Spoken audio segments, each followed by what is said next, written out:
24. Karibu msikilize ana nini cha kuzungumza. JB, kwema ndugu yangu? Bwana kwema kabisa. Uko vizuri ndugu yangu? Sisi tuko vizuri.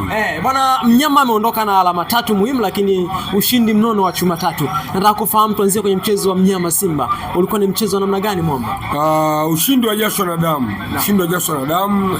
Tunashukuru viongozi wetu, wachezaji wetu, benchi la ufundi na pamoja na mashabiki walioenda kuisupport team na wale ambao hawakwenda lakini morali walikuwa na team. Sasa tumepambana, tumepata pointi ngapi? Pointi 3. Kwa hiyo tunamshukuru Mungu. Tunamshukuru Mungu kwa hilo, lakini ilikuwa ni mechi ngumu, mechi ya jasho na damu, kwa sababu ukimwangalia Mtibwa naye yuko katika position mbovu ya kucheza playoff au kushuka daraja. Kwa hiyo naye alikuwa anapambana kutaka kuinusuru nini nafsi yake. Sema amekutana na benchi la ufundi la Simba kubwa ambao lilikuwa lishaisoma timu ya Mtibwa ipoje, mbona wachezaji wa Mtibwa wanacheza katika staili gani, aina ya uwanja tulikuwa tunachezea. Ndio maana leo wameshindwa kufanya nini, wameshindwa kupata hicho walichokuwa wanafanya nini, wanachoana kihitaji.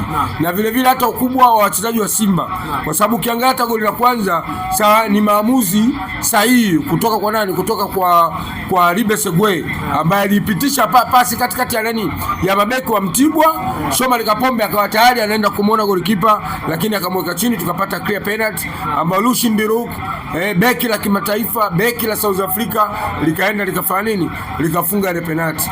Baada ya hapo tukaendelea mpaka half time, ikawa 1-1. Kipindi cha pili kinaingia, Suleiman Mwalimu assist kutoka kwa nani, kutoka kwa Haura. Baada ya kuingia Haura, mwenendo bwana anampa assist Suleiman Mwalimu, anafunga goli, tena goli la ajabu, goli la hatari, goli la msimu. Yaani unapozungumzia magoli 10 lazima uwezi kuliacha kulizungumzia goli la Suleiman Mwalimu. Anampiga chenga Kepa, anachagua engo impossible, anaenda anafunga goli la pili. Mbaya zaidi, dakika za nyongeza 3 zinaenda tena kuadhibu nani, kuadhibu tena Mtibwa. Faulu iliyopatikana anakuja kuipiga Elia Mpanzu. Sawa, moja kwa moja ule mpira hujagusa ardhi. Aura anakwenda kufunga goli ambalo lilofungwa juzi na Cristiano Ronaldo, kaiunganisha moja kwa moja, tunapata goli la 3. Aura akafunga goli la kama la Ronaldo. Kafunga kama goli la Ronaldo. Yaani vile vile imepigwa kaiunga moja moja kama ilivyo. Sema ya Ronaldo ilikuwa on play, ile ilikuwa nini? Ilikuwa foul, lakini kuunga kwake kama Cristiano Ronaldo anavyofanyaga. Kwa hiyo tumepata goli 3, point nini? 3 za jasho na damu. Enjoy kuitazama Simba. Tumeona baadhi ya watu wanasema unapoitazama Simba una enjoy. Upande wako umeenjoy leo? Mimi nimeenjoy sana. Nilitazama dakika 15 za kwanza za mpira wa Yanga na Azam, siku enjoy kiukweli. Yaani unaona kabisa kuna mtu amekuja kulipa deni. Yaani kuna mtu anadaiwa kaja kulipa deni, amekuja kuleta deni la watu. Ndio mpira wa leo uliokuwepo kati ya Yanga na Azam. Inaonekana Azam kabisa amekuja kulipa deni la Yanga Lifeway. Maana Yusuf Kagoma anaibuka kuwa man of the match. Alistahili kwa sababu mechi kipindi cha kwanza yeye ndo alikuwa mwavuruga viungo wote wa Mtibwa pale katikati. Muelewa bwana, alikuwa mwavuruga vibaya, amelinda back four yake vizuri, alikuwa anaanzisha mashambulizi na ameikamata katikati. Amehold, yani kila kitu cha kimpira leo amekifanya Yusuf Kagoma. Kwa hiyo amestahili na ndio mchezaji ameongozwa kuchezewa rafu za hatari leo pale katikati. Kagoma amebadilika sana. Sawa, tukiachana na mnyama Simba, tumeona pia Young Africans ameondoka na ushindi wa chuma 3 kule Zanzibar. Wengi walitamani na walifikiria kwamba huenda Azam akampa break kidogo Young Africans. Mambo yamekwenda ndivyo sivyo, mbio za bingwa zinazidi kuwa ngumu. Zile hisia zetu. Sumona nilitoa sana angalizo kuanzia jana mpaka leo mchana. Sasa hisia zetu ndio zile zilizopelekea hii mechi kuonekana iko vile vile. Kweli kabisa kulikuwa na vitu ambavyo kama kuna viashiria ambavyo vinaonyesha kwamba Azam walikuwa haitaki mechi. Umeelewa? Yaani viashiria vimeonyesha Azam alikuwa haitaki nini? Haitaki mechi. Azam sio timu ya kufungwa goli 3 bila na Yanga. Mpira huu haupo. Yaani juzi umetoka kushinda 3. Wewe. Wachezaji wamepambana jasho na damu. Timu ilikuwa inahitaji kitu. Leo Azam wanacheza kama wahitaji mechi. Umeelewa? Na mbaya zaidi imekuja kumalizwa hii mechi na Alajiga. Anaenda kutoa penalti ambayo mchezaji, yani ni aibu. Yaani kiukweli ni aibu. Yaani tunaweza tukaandaa AFCON mwakani afu tusiwe na refarii. Kwa sababu refarii ambaye tunamwamini, ndio tumaini letu, anaweza akatufuta machozi akaingia kwenye grupu la marefarii watakaochezesha AFCON. Lakini angalia kitu alichokifanya leo. Mtu ameenda amecheza mpira, yule na Nuru ameucheza mpira kabisa, hakumgusa kabisa mchezaji wa Yanga. Amefunika tuta. Wachezaji wa Azam wanampata Idinado, anampiga nini? Anampiga njano. Yaani inaashiria kabisa yule bwana bado ana mapenzi makubwa sana na nini? Na Young Africans. Haikustahili. Sio mimi, wachambuzi wote wasikilize. Mtu wote wa mpira hadi watu wa Yanga wenyewe wanakuambia ile sio penalty. Sijui Alajiga sasa ni muamuzi wa aina gani. Umeelewa? Lakini kiuhalisia amewatoa Azam mchezoni, na Azam wenyewe mechi walikuwa wahitaji, wala relax. Faisal ukimwangalia anachezea chini. Umeelewa bwana? Kidinalo kidogo ndo kimejitahidi, na yule mtoto mmoja aliotoka mweusi yule namba 9 wao ndo kidogo alikuwa anakukuruka. Lakini Gift Kitambala ukija kina Hakamiko wote walioingia hamna kitu. Wote walikuwa wanachezea chini. Ndio za ubingwa sasa JB64. Huyu ndo Azam alikuwa anaangaliwa sana kumsimamisha Young Africans. Young Africans anapita kwa kishindo. Hapana, mpira upo hivyo. Wewe ulitarajia kwamba Dodoma Jiji atamfunga Yanga? Hakuna. Mpira uko hivyo, mpira mpaka ligi ishe.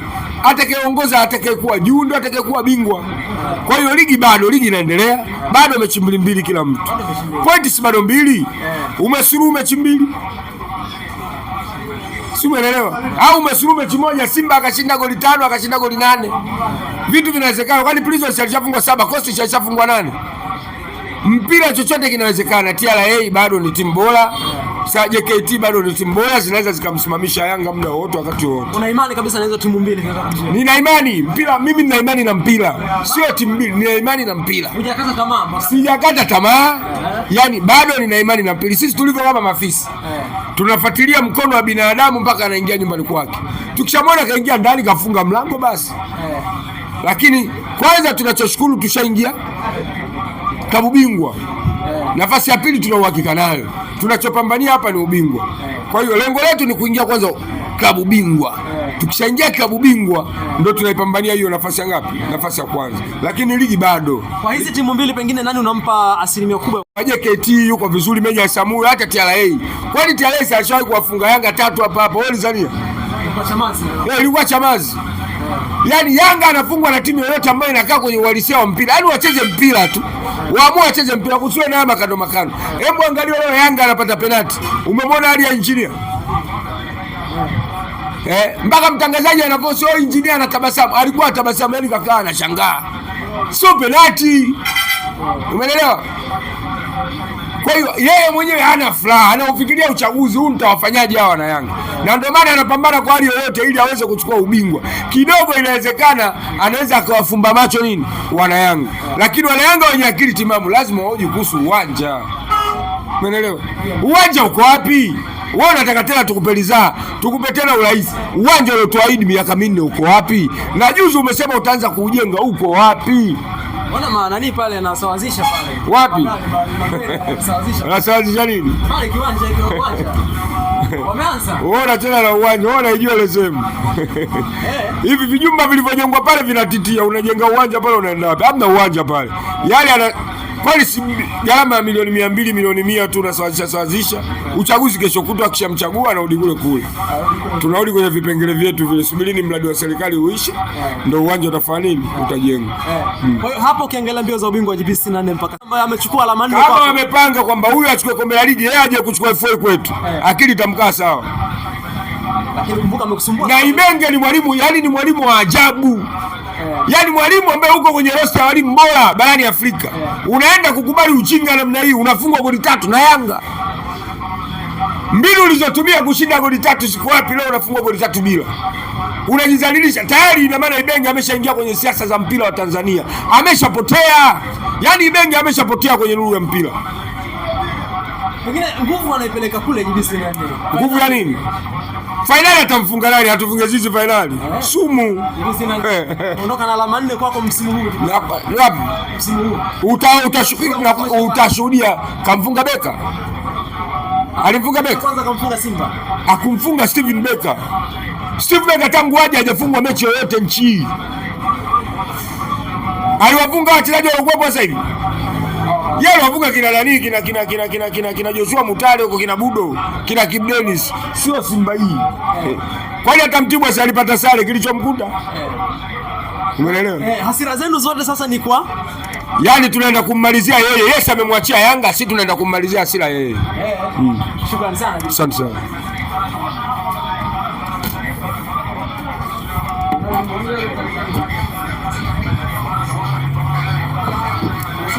Tanga tukidubana cha kwako.